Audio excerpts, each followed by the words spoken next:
ذرا غور کرنا شروع کیجئے گا. اس لائن میں لگے ہوئے ایک شخص نے اس سے کہا کہ حضور ہم 2 بار آ چکے ہیں, رپورٹس پہلے سے بھی زیادہ خراب آئی ہیں. اور ان کی رپورٹیں خراب آئی, دوبارہ بھی کیا ہے ابھی نہیں, رپورٹیں خراب آئی, دوبارہ بھی کیا ہے ابھی نہیں. کتنا بڑا کذاب, کتنا بڑا جھوٹا, کتنا بڑا جعلساز, کتنا بڑا فراڈیا اور کتنا بڑا لعین اور لعنتی شخص ہے.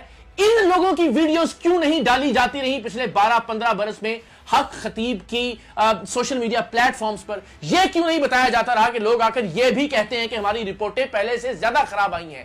وہ ویڈیوز کیوں نہیں ڈالی جاتی رہی جہاں ویل چیئر پر اس کی شف کے باوجود لوگ کھڑے نہیں ہو پائے؟ محض اپنے پلانٹڈ لوگوں کی ویڈیوز کیوں ڈالی جاتی رہی؟ اس لیے کہ مقصد تھا لوٹ مار کرنا, مقصد تھا غریب مریضوں کا استحصال کرنا, انہیں ذلیل و خوار کرنا اور ان سے پیسے لوٹنا, پیسے اینٹنا. اب ذرا آگے بڑھتے جائیے اور دیکھتے جائیے. اب 4 پائی پر یہ بچہ موجود ہے. ہم نے دیکھا کہ جو اس کی پلانٹڈ اداکارائیں ہیں وہ 4 پائی سے اچانک کھڑی ہو جاتی ہیں اس کی شف کے بعد. اس بچے کو کیوں کھڑا نہیں کیا جا سکا حق خطیب کی جانب سے؟ یا ایسی ویڈیوز آج سے پہلے کیوں پوسٹ نہیں کی گئی حق خطیب کی جانب سے؟ صرف اپنے مطلب اور اپنی مرضی کی ویڈیوز کیوں پوسٹ کی جاتی رہی؟ وہ بھی اس لیے کہ وہ اپنے لوگ تھے جنہیں پیسے دے کر, جنہیں لالچ دے کر یہ قائل کیا جاتا تھا کہ وہ یہ ڈرامہ اور یہ ایکٹنگ کریں. اب ذرا مزید آگے چلیے. یہاں پر ایک خاتون ہے جن کو یہ کہتا ہے کہ اٹھیے اور چلیے, اور پھر یہ کہتا ہے کہ ان کو دکھائیے کہ خاتون چلنا شروع ہو گئی, اور واقعتاً وہ خاتون مشکل سے چلنا شروع ہو جاتی ہیں, تھوڑی ایفرٹ کر رہی ہیں لیکن چل رہی ہیں. اب اس کے چیلے اس ترک یوٹیوبر کو کہتے ہیں کہ جناب دیکھیں یہ خاتون بالکل نہیں چل سکتی تھی لیکن اب چلنا شروع ہو گئی. تو جیسے ہی اس کے چہلے نے یہ کہا, خاتون کے ساتھ موجود شخص نے کہا کہ نہیں یہ تھوڑا تھوڑا چل لیتی تھی, یعنی اب بھی تھوڑا تھوڑا چل رہی, کوئی بڑی تبدیلی نہیں. اس طرح سے ٹویسٹ کر کے غلط رنگ دے کے ویڈیو کو لوگوں کو گمراہ کیا جاتا رہا. ذرا ملاحظہ کیجئے کہ اس خاتون کے ساتھ موجود شخص واشگاف الفاظ میں کہہ رہا ہے کہ خاتون پہلے بھی تھوڑا تھوڑا چل لیتی تھی.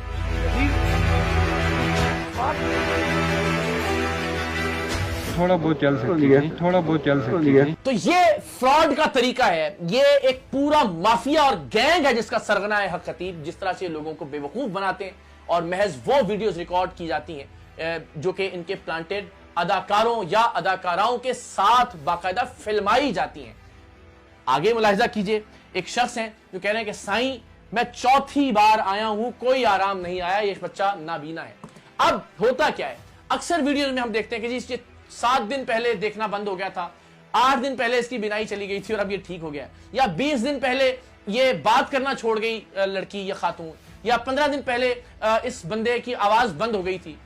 تو یہ ایک بہت نفسیاتی مسئلہ ہے جس کے حوالے سے ہم علوم نفسیات کے ماہرین سے بھی بات کریں گے کہ وہ لوگ جو توجہ کے طالب ہوتے ہیں, جنہیں کسی طرح کے مسائل ہوتے ہیں فیملی میں, خاندان میں, وہ اس طرح کی حرکات کرتے ہیں. میڈیکل سائنس میں اس طرح کی کسی چیز کی کوئی ایگزسٹنس نہیں ہے کہ ایک شخص کی آواز اچانک سے بند ہو جائے اور 9 دن بعد وہ شف سے دوبارہ کھل جائے, جس کی کوئی میڈیکل ایویڈنس موجود نہ ہو. تو یہ ایک نفسیاتی مسئلہ ہے, اس پر بھی ہم بات کریں گے. تو جو اصلی نابینا بچہ تھا جو نہیں دیکھ سکتا, اس کا باپ یہ شکایت کر رہا ہے کہ سائیں 4تھی بار آ گئے, کوئی فرق نہیں پڑ رہا. اس کو ٹھیک کرو 4تھی بار ہے, اس کو ٹھیک کرو 4تھی بار ہے, میں نابینا ہے. یہ بڑی طویل ویڈیو ہے, اس کے علاوہ بے شمار خفیہ ویڈیوز ہیں جو انشاءاللہ آنے والے وقت میں ہم سامنے لے کر آئیں گے. یہ ذرا اختتام میں دیکھیے کہ ایک شخص واضح طور پر کہہ رہا ہے کہ 7ویں بار آئے ہیں, یعنی 7 بار آئے ہیں, ہمیں آرام نہیں آیا.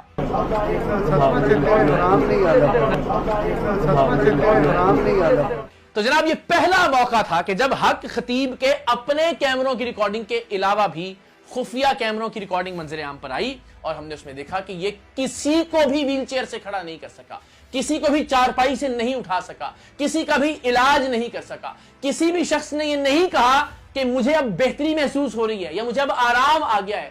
تمام لوگ شکوہ کرتے ہوئے دکھائی دیے, اور یہ ایسا بدبخت ہے کہ جن سے یہ پیسے لوٹ چکا تھا, جب وہ کہتے ہیں کہ جب 2ری بار آئے ہیں, 4تھی بار آئے ہیں, 7ویں بار آئے ہیں, رپورٹیں زیادہ خراب ہو گئی ہیں, ہمیں آرام نہیں آیا, تو یہ منہ تک لگانا پسند نہیں کرتا. جو اس بات کا دعوے دار ہے کہ جناب حضرت سرکار تو ساری رات مریضوں سے ملتے ہیں, ملاقاتیں کرتے ہیں پیسے اینٹھنے کے لیے, لوگوں سے اپنے فراڈ اور جعلسازی کو جاری رکھنے کے لیے. کسی پر کیا یہ کوئی احسان کرتا ہے؟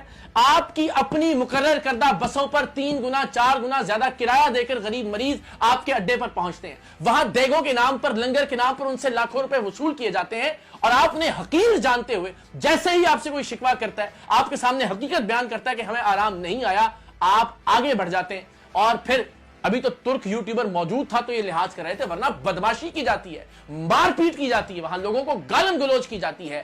یہ ہے حق خطیب کے اڈے کی حقیقت, اور یہ حقائق انشاءاللہ ہم آپ کے سامنے رکھتے رہیں گے. تو اب بھی اگر کسی کو کوئی شک اور شبہ ہے کہ ویل چیئر سے کھڑے ہونے والے لوگ اصل میں کون ہوتے ہیں, کیا یہ واقعی اصلی مریضوں کو ویل چیئر سے کھڑا کر سکتا ہے, آرام پہنچا سکتا ہے, شفا کا وسیلہ اور ذریعہ بن سکتا ہے, تو آپ لوگ پھر احمقوں کی جنت میں رہ رہے ہیں. اور اگر آپ کو یہ یقین ہو گیا ہے کہ یہ محض ایک فراڈ ہے جو دین کا نام استعمال کر رہا ہے, جو ختم نبوت کی آڑ لے کر اپنی اربوں روپے کی پراپرٹیز کو بنانے اور بچانے کی کوشش کر رہا ہے, تو پھر میدان عمل میں آئیے.